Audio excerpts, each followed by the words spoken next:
Hey, everybody. You wrote and directed the new movie Irresistible, and by the way, I loved it so much. It stars your former Daily Show pal Steve Carell and Rose Byrne as Democrat and Republican strategists who descend on this small town mayoral race, and is really about how big money corrupts our election system. Why was this the topic you wanted to tackle in this moment? Because there's so much you could have tackled, and you do this really well in the film. Thank you. I think for me, having done the Daily Show for 16 years and seeing that's kind of day to day, the polarization. Look, anybody who knows me knows I don't think both parties are the same. I think one is doing its best and the other is insane.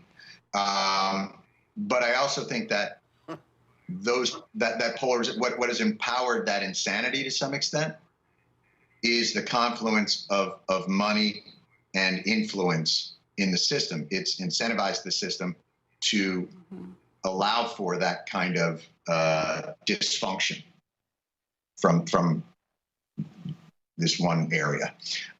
So I think in that regard, I wanted to look at it kind of as a climate movie as opposed to a weather movie, if that makes sense. Yes.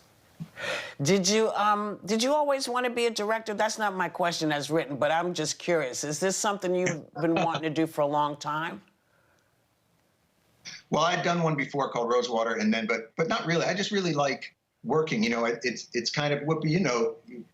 Starting out as a comedian, you always kind of feel like you're not going to get another chance to create something, to do something. You're sort of used to working those nightclubs and doing those things. And I just always consider it kind of a privilege to get a chance to make something and put it out there, from whether it was a book or stand-up or the show or a movie. I think of it all as kind of a conversation that continues throughout, hopefully, a long career where you're allowed to continue to create like that. So I just consider it part of the menu. Do you miss having a daily platform?